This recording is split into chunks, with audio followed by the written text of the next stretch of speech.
सीधे रुख करेंगे लखनऊ का, जहां मुख्यमंत्री योगी आदित्यनाथ पहुंचे हुए कार्यक्रम में, जहां पर उन्होंने 700 यूपीपीएससी के अभ्यर्थियों को जो है प्रशस्ति पत्र बांटे हैं और इसी दौरान वो सभी को संबोधित कर रहे हैं। और जहां पर थोड़ी भी भेदभाव की शिकायत स्वयं भी विभागीय स्तर पर आती, विभागीय मंत्री कार्रवाई करता है। अगर कहीं भी कोताही बरत दी जाती है तो मैं स्वयं ही उस पूरी प्रक्रिया में हस्तक्षेप करके कार्रवाई करने में कोई संकोच नहीं करता, कोई संकोच नहीं करता, क्योंकि हमें 25 करोड़ जनता की अपेक्षाओं के अनुरूप अपने आप को साबित करना है। और वह जब हम लोग करते हैं तो हर व्यक्ति में एक संतुष्टि का भाव दिखाई देता है। जहां कार्य हुआ है वहां लोग कहते हैं साहब अच्छा काम हुआ है, वहां आंकड़े बताते हैं, देश और दुनिया के अंदर इस प्रकार का संदेश जाता है। और जहां कार्य नहीं होता है वहां पर आंकड़े भी बताने लगते हैं और साथ साथ आम जनमानस भी इस बात की चर्चा करती है। और ये सभी महत्वपूर्ण दायित्व हैं आपके पास। याद रखना, इसमें जितने भी मैंने पद गिने हैं, चाहे वो डिप्टी कलेक्टर का हो, पुलिस डिप्टी एसपी का हो, कोषाधिकारी के रूप में कार्य करने, नायब तहसीलदार के रूप में, राज्य संपत्ति विभाग के जो गेस्ट हाउसेज हैं उनके व्यवस्थाधिकारी के रूप में कार्य करने का कार्य हो, या फिर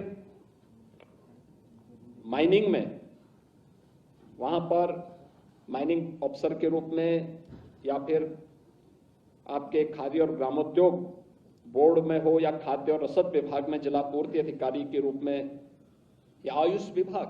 आयुष की ताकत कितनी बड़ी है, 422 तो आयुष के चिकित्सा अधिकारियों की तैनाती हो रही, यानी वर्षों से पद लंबित पड़े हुए थे, होती नहीं थी नियुक्ति। एक बार यहां पे आयुर्वेद का घोटाला हुआ था, तब से पूरी प्रक्रिया ही बाधित हो गई, पूरा आयुष विभाग ही ट्रैक से उतर गया। तो हम आभारी हैं प्रधानमंत्री मोदी जी के कि उन्होंने आयुष को एक नई पहचान फिर से दी है, योग को वैश्विक मान्यता दिलाई है।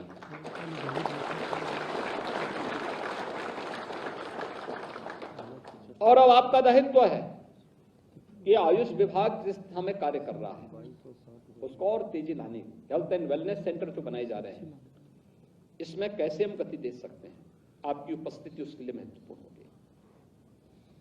प्रदेश के अंदर आयुर्वेद से जुड़े हुए, आयुष से जुड़े हुए जो महत्वपूर्ण केंद्र हैं वहां का भ्रमण करना, देखना, और अपने हेल्थ एंड वेलनेस सेंटर में, आपके सामुदायिक केंद्र में कैसे आप अपनी सेवाओं को और बेहतर कर सकते हैं।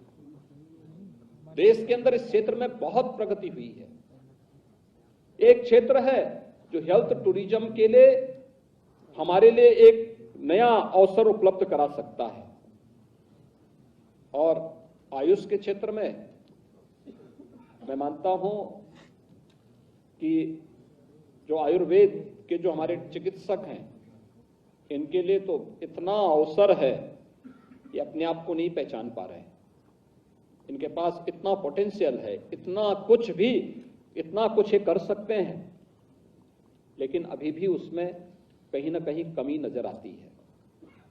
और उस अवसर पर हमें कार्य करने के लिए तैयार होना होगा। बहुत कुछ आप इस क्षेत्र में कर सकते हैं, विभाग इस दिशा में अच्छा प्रयास प्रारंभ कर रहा है। और हम लोग चाहेंगे कि उत्तर प्रदेश आज पिछले 6 वर्ष के अंदर जिस गति से आगे बढ़ा है उसका एक पार्ट बनना। पिछले 6 वर्ष के अंदर टीम यूपी ने अगर मेहनत नहीं की होती, हम भी केवल मान लेते जो हो रहा है होने दो, हमारी क्या जिम्मेदारी है, एक दूसरे के ऊपर हम भी आरोप प्रत्यारोप करते तो कुछ भी हम भी नहीं कर पाते। और आज मुझे बताते हुए प्रसन्नता है कि 6 वर्ष में उत्तर प्रदेश बीमारू राज्य की श्रेणी से उभर करके आज एक देश की दूसरी बड़ी अर्थव्यवस्था बनने की ओर अग्रसर है।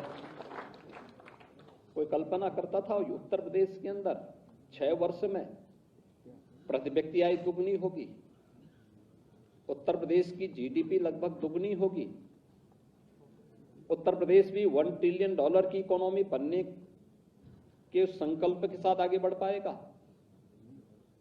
उत्तर प्रदेश बीमारू राज्य की श्रेणी से उभर पाएगा? नीति आयोग के आंकड़े इस बात को बताते हैं कि 6 वर्ष में उत्तर प्रदेश के अंदर 5.5 करोड़ लोग गरीबी रेखा से मुक्त होकर के एक सामान्य जीवन यापन कर रहे हैं। एक सामूहिक प्रयास का परिणाम है। सरकार, प्रशासन, प्रदेश के सभी कार्मिकों ने, आम जनमानस ने जब संकल्प लिया, आज कोई व्यक्ति, कॉमन नागरिक, उसकी अपनी कोई समस्या होगी, समस्या लेके जरूर आता होगा, लेकिन फालतू की बातों को नहीं करता। आज वह कुछ नया करने की बात करता है, विकास के बारे में चर्चा करता है, और यह उसका अधिकार है, उसको मिलना चाहिए। उस अधिकार के साथ अपने आप को जोड़ना है, और यह हमें अपने स्तर पर एक सकारात्मक प्रयास वहां करने होंगे। भ्रष्टाचार पर जितना बड़ा प्रहार कर सकते हैं, हमें उसके लिए अपने आप को तैयार करना होगा, क्योंकि विकास के सबसे बड़े बाधक हैं भ्रष्टाचार, जातिवाद, भेदभाव। जब भी हम किसी प्रतिभा को इससे वंचित करते हैं, हम विकास की संभावनाओं को भी बाधित करके एक बैरियर लगाने का कार्य करते हैं। जब भी हम किसी भ्रष्ट व्यक्ति को प्रोत्साहित करके आगे बढ़ाने का कार्य कर रहे हैं, तात्कालिक आवश्यकताओं की पूर्ति भले ही हो सकती हो, लेकिन एक लंबे समय तक समाज को इसका खामियाजा भुगतना पड़ता है। उत्तर प्रदेश ऐसे ही पिछड़ा नहीं था, उत्तर प्रदेश ऐसे ही बदहाल नहीं हुआ था। जगह जगह बेईमान और भ्रष्ट लोगों को नमूनों के रूप में बिठा दिया गया था। वे पूरे उत्तर प्रदेश को खोखला बनाने में लगे हुए थे। बाहरी चेहरा कुछ और था। उन स्थितियों से आज उत्तर प्रदेश उभरा है। यही नौजवान आज से 6 वर्ष पहले जब किसी उत्तर प्रदेश के बाहर नौकरी के लिए जाते थे, इनमें से बहुत सारे लोग तो ये भी नहीं बोलते थे कि हम उत्तर प्रदेश के निवासी हैं, क्योंकि पहचान का संकट था। अगर ये लोग बोलते तो पहले ही चयन की प्रक्रिया से बाहर कर दिए गए होते। आज पहचान के संकट से उत्तर प्रदेश ने अपने आप सबको उभारा है। आज उत्तर प्रदेश विकास की प्रक्रिया के साथ तेजी से आगे बढ़ रहा है। इंफ्रास्ट्रक्चर का जो संजाल बिछा है, गरीब कल्याण के क्षेत्र में जो योजनाएं प्रदेश के अंदर प्रभावी ढंग से लागू हुई हैं, एक सामूहिकता का दर्शन है। सभी लोगों ने मिलकर के, शासन, प्रशासन और हर कार्मिक मिलकर के जब इन कार्यों को आगे बढ़ाया है, आज परिणाम है। और उस प्रक्रिया का हिस्सा बनकर के हम अगर कार्य करेंगे तो याद रखना कि आपकी ये पहचान हमेशा बनी रहेगी, आगे बढ़ने के लिए आपको प्रेरित करेगी।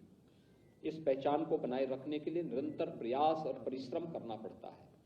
लगातार प्रभावी ढंग से बिना किसी अफवाह और आरोप प्रत्यारोप की प्रवाह के बगैर आगे बढ़ना पड़ता है, तब परिणाम आते हैं।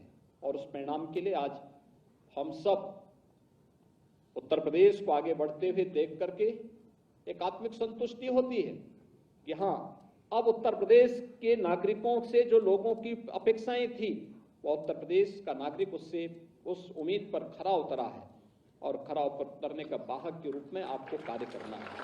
इसको निरंतरता बनाए रखना है, क्योंकि जितना कुछ हमारे पास है, ये उत्तर प्रदेश को देश की अग्रणी अर्थव्यवस्था के रूप में स्थापित करने का एक मादा रखता है, लेकिन उस दिशा में कभी सोचने का प्रयास नहीं हुआ था। और इसलिए मैं आप सबसे अपील करूंगा कि आप सब जब इस टीम का हिस्सा बनने जा रहे हैं, उस अवसर पर इस संकल्प के साथ आप जाएं कि हम लोग उत्तर प्रदेश के लिए जितनी मेहनत हो सकती है उतना करेंगे। याद रखना, आप उत्तर प्रदेश के लिए करेंगे तो उत्तर प्रदेश भी आपको एक नई पहचान दिलाएगा, आगे बढ़ने के लिए आगे एक अवसर प्रदान करेगा, और उस अवसर के साथ आप सबको जुड़ने का अवसर प्राप्त हुआ है। मैं इस अवसर पर एक बार फिर से उत्तर प्रदेश लोक सेवा आयोग को चयन की इस पूरी प्रक्रिया को पूरी ईमानदारी से, पूरी समयबद्ध तरीके से, पूरे पारदर्शी तरीके से संपन्न करने के लिए हृदय से धन्यवाद देता हूं। आप सबको, आपके माता पिता, अभिभावकों को हृदय से बधाई देता हूं और विश्वास करता हूं कि आप सब कुछ अब उत्तर प्रदेश के हित में जो बेहतर हो सकता है वह करने का प्रयास करेंगे। आप सबके प्रति मेरी शुभकामनाएं। धन्यवाद। जय हिंद। बहुत बहुत धन्यवाद। तो ये कार्यक्रम लखनऊ में आयोजित किया गया, जहां पर मुख्यमंत्री योगी आदित्यनाथ ने 700 अभ्यर्थियों को नियुक्ति पत्र बांटे हैं और ये सभी अभ्यर्थी वो हैं जिनका यूपीपीएससी में चयन हुआ था। और संबोधित करते हुए सभा को मुख्यमंत्री ने उनकी जिम्मेदारियों का जिक्र किया है और साथ ही साथ किस तरीके से अपनी नियुक्ति मिलने के बाद वो क्षेत्र में बेहतर काम कर सकते हैं। साथ ही साथ जो काम सरकार द्वारा उत्तर प्रदेश में किया जा रहा है, जो उत्तर प्रदेश की बेहतरी के लिए किया जा रहा है, उसका भी जिक्र मुख्यमंत्री योगी आदित्यनाथ ने अपने संबोधन में किया है।